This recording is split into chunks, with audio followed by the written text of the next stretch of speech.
मेरा हथियार मेरा कलम था। जाने क्या फिर जंग शुरू हो गई है। जंग खत्म ही नहीं हुई। अस्सलामुअलैकुम। पाकिस्तान बायोग्राफी की नई वीडियो में आप सबको खुशामदीद। हमारी आज की वीडियो का मौजू जो शख्सियत है उनका नाम है अनवर मकसूद हमीदी। अनवर मकसूद एक Pakistani script writer, television presenter, तंज निगार, मज़दाह निगार और कभी कभार अदाकारी भी करते हैं।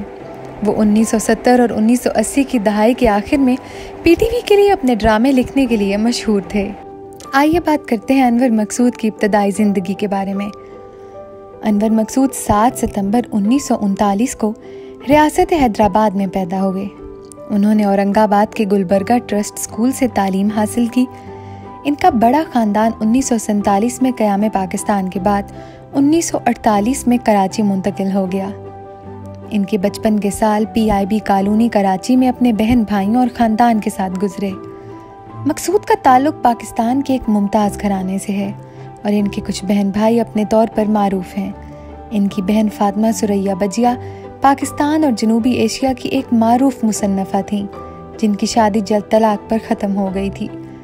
इसके बाद उन्होंने अपने नौजवान भाइयों और बहनों की परवरिश में कलीदी किरदार अदा करने का इंतखाब किया और इनके लिए एक माँ जैसी शख्सियत बन गई। एक और बहन ज़हरा निगाह निस्बतन मारूफ शायरा हैं। इनके भाई अहमद मकसूद साबिक चीफ सेक्रेटरी सिंध हैं और इनकी बहन जुबैदा तारिक खाना पकाने की माहिर और सैफ थीं।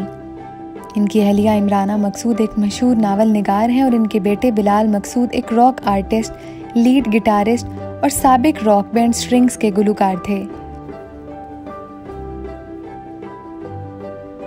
अनवर मकसूद कई सालों से पीटीवी के साथ मुंसलिक रहे हैं, जहां उन्होंने मुख्तलिफ टेलीविज़न प्रोग्रामों के लिए बतौर प्रेजेंटर खिदमत अंजाम दी, जिनमें स्टूडियो 2.5 और फिर 2.25 और इसके अलावा शो शाह और दीगर मुख्तलिफ शोज शामिल हैं। अनवर मकसूद को अक्सर मारूफ पाकिस्तानी तंज निगारों और मुसन्निफ़ों में शुमार किया जाता है और साथ ही पाकिस्तान की समाजी और शोबिज़ इंडस्ट्री में भी इनका बहुत एहतराम किया जाता है। अनवर मकसूद को अक्सर टेलीविज़न के बासलाहियत अदाकारों जैसे बुशरा अंसारी और मोइन अख्तर की हौसला अफजाई का क्रेडिट दिया जाता है। उन्होंने टेलीविज़न इंडस्ट्री के लिए मुख्तलिफ कामयाब ड्रामे लिखे। उन्होंने नेस्ले नीडो यंग स्टार्स मेरी अम्मी जान के बोल भी लिखे। अगर अनवर मकसूद की तालीम की बात की जाए तो अनवर मकसूद ने पाकिस्तान में तालीम हासिल की। उन्होंने matric Saint Patrick high school Karachi से किया। इसके बाद उन्होंने Sindh Muslim government law college Karachi में भी तालीम हासिल की। उन्होंने कानून में डिग्री हासिल की और बतौर वकील अपने कैरियर का आगाज़ किया। ताहम इन्हें जल्द ही एहसास हो गया कि इनका हकीकी जुनून तख्लीकी तहरीर और तफरीह के मैदान में है और उन्होंने स्क्रिप्ट राइटिंग, टेलीविज़न होस्टिंग और कॉमेडी के मैदान में कदम रखा। अगर अनवर मकसूद को मिले गए अवार्ड्स की बात की जाए तो इन्हें साल 1994 में हुकूमत पाकिस्तान की तरफ से प्राइड ऑफ परफॉर्मेंस अवार्ड मिला। साल 2013 में सदर पाकिस्तान की तरफ से हिलाल इम्तियाज़ अवार्ड से नवाजा गया। साल 2000 में इन्हें PTV सुपरस्टार अवार्ड दिया गया। इन्हें चौथा पाकिस्तान का मीडिया अवार्ड्स में lifetime achievement honour award भी दिया गया। इसके साथ साथ ही इन्हें तीसरे हम अवार्ड्स में भी लाइफ टाइम अचीवमेंट अवार्ड से नवाजा गया।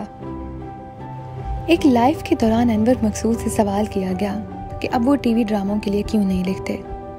इसके जवाब में उन्होंने कहा कि मुझसे भी एक बार ऐसा ही सवाल पूछा गया था। मैंने कहा था कि कोई नहीं लिख रहा, इशफाक साहब नहीं लिख रहे, बानो कुदसिया नहीं लिख रही, मन्नू भाई नहीं लिख रहे, इंतज़ार हुसैन नहीं लिख रहे। उस शख्स ने जवाब दिया कि अब ये सब मर चुके हैं। मैंने इन्हें बताया कि वो अपने साथ साथ ड्रामा भी ले गए हैं, अब कोई ड्रामा नहीं है। इसके बाद उन्होंने पाकिस्तानी टेलीविज़न सीरियल्स लिखे। मौजूदा हालात पर चंद बारीक तंज करते हुए कहा कि आजकल अब टीवी पर सिर्फ इश्तिहारात और नाम देखते हैं, जदीद ड्रामों के उन्वानात का मजाक उड़ाते हैं। उन्होंने कहा कि अब ऐसे प्रोग्रामों के बाद ड्रामे कैसे लिखूंगा, जबकि उन्होंने एतराफ़ किया कि अवाम इस तरह के ड्रामों को पसंद करते हैं। उन्होंने ये भी बताया कि किस तरह नौजवान लोग इन्हें पसंद नहीं करते। इस मौके पर बिलाल ने उन्हें काट दिया और मौजू तब्दील किया। जब इनसे पूछा गया कि क्या कभी कोई और मोइन अख्तर आएगा, तो अनवर ने तंज़िया अंदाज में जवाब दिया, साद रफ़ीक, हकीकत में वो मोइन अख्तर से बेहतर हैं जिस तरह से वो काम करते हैं। इसके बाद अनवर ने मोइन अख्तर की याद ताज़ा करने का मौका लिया। उन्होंने उनके बारे में बात की कि वो आखिर में स्क्रिप्ट से कतई नज़र अपनी मर्ज़ी के मुताबिक कैसे काम करते थे। अनवर ने तंज़िया अंदाज में अख्तर को लालची के तौर पर बयान किया और इनकी लाइन लेने की आदत की तरफ इशारा करते हुए कहा कि अब इनके ख्याल में सामीन का बेहतरीन रद्द-ए-अमल मिलेगा, ये तस्लीम करते हो कि ये बिलाखिर काम करेगा और ये शो को फ़ायदा पहुंचाएगा। अनवर मकसूद ने इस जद्दोजहद को भी याद किया जिससे इनके ख़ानदान को कराची मुंतकिल होने के बाद गुजरना पड़ा था। अच्छे लोगों के ही बुरे हालात होते हैं। इनके पाकिस्तान मुंतकिल होने के बाद अनवर के वालिद 41 साल की कम उम्री में इंतकाल कर गए। वो अपने पीछे 10 बच्चे छोड़ गए। इसके नतीजे में ख़ानदान को शदीद माली मुश्किलात का सामना करना पड़ा। इन्हें एक वाक़या याद आया जहाँ इन्हें अपनी दीवार में सुराख करना पड़ा था कि इनकी दादी पड़ोसियों के रेडियो से रोज़ाना की खबरों का बुलेटिन पकड़ सकें, क्योंकि ख़ानदान इनका अपना खर्चा बर्दाश्त नहीं कर सकता था। उन्होंने मज़ीद बताया कि किस तरह उन्होंने और इनके बहन भाइयों ने बचपन से ही अपने अपने शोबों में काम करना शुरू किया। एक बहन को रेडियो पाकिस्तान में काम मिला, एक ने पढ़ाना शुरू किया तो दूसरी ने गुड़ियाँ बनाना शुरू कर दी। हमें मालूम था कि अगर हम मेहनत करते रहे तो यह आजमाइशी वक्त आखिरकार गुजर जाएगा। हमारे वालिदैन ने हमें सिखाया कि हम झूठ और धोखाधड़ी से काम ना लें और सिर्फ अपने मामलात में ईमानदार रहें। इसके बाद इनके लिए इससे कोई फ़र्क नहीं पड़ा कि हमने क्या क्या लिखा, पेंटिंग की, सिलाई की या रेडियो में गए, और बिल्कुल यही हुआ। अपने बड़े बहन भाइयों की तरह अनवर ने भी कम उम्री में ही काम करना शुरू कर दिया था। दिलचस्प बात यह है कि इनकी पहली आमदनी का सिलसिला ना तो मुसव्वरी से था और ना ही तहरीर से। इसके बजाय लूज स्टॉक के मेज़बान ने बिल्ली के बच्चे बेचकर अपना पहला पैसा कमाया था। अनवर मकसूद ये वाक़या याद करके बताने लगे कि हमारे घर बिल्ली ने चंद बिल्ली के बच्चों को जन्म दिया। मैंने अपनी बहन के गुलाबी गरारे से कुछ टुकड़े काटे, इनसे रिबन बनाकर बिल्ली के बच्चों को बांध दिया और फिर इन्हें फ़ारसी बिल्ली के बच्चे के तौर पर 5 रुपये में पड़ोसी को फ़रोख्त किया। इस वक्त 10 रुपये की कीमत बहुत ज़्यादा थी। उन्होंने याद दिलाया कि बिल्ली के बच्चों की फ़रोख्त के अलावा अनवर ने लाइट हाउस के पशु बाज़ार से बचाए गए पुराने कपड़ों से बने कफलिंग्स और टाई भी बनाए। इनके मोकले में इस वक्त की तफरीही सनत की कुछ मशहूर शख्सियात शामिल थी, जिनमें फिल्म स्टार वहीद मुराद, नाजिया हसन के वालिद, मौसीकार सुहेल राना और अदाकार संतोष कुमार शामिल थे। अनवर ने मजाक में कहा कि इनमें से आधे अब भी मेरे पास कफलिंग्स और टाइज के लिए आते हैं। अनवर ने यह भी बताया कि किस तरह मारूफ मुसव्विर शाकिर अली के साथ एक मौके मुलाकात ने इन्हें पेंटिंग को मज़ीद संजीदगी से लेने की तरफ राग़िब किया। मैंने PIB कॉलोनी में अपने क्वार्टर की दीवारों पर अपनी फैमिली की एक ड्राइंग बनाई थी। शाकिर अली साहब ने, जो मेरी बहनोई के करीबी दोस्त थे, एक दौरे के दौरान इन्हें देखा। उन्होंने मुझे रंग डालने को कहा। मैंने कहा मेरे पास कोई नहीं है, इसलिए वो मेरे लिए पेंट का एक सेट लेकर आए। चंद साल बाद अनवर की पहली नुमाइश फ्रांसीसी सफारत खाने में हुई। उन्होंने बताया कि किस तरह पाकिस्तानी सफारतकार और हिलाल इम्तियाज़ अवार्ड याफ्ता जमशेद मार्कर ने अपनी तमाम 32 पेंटिंग्स खरीदी थी।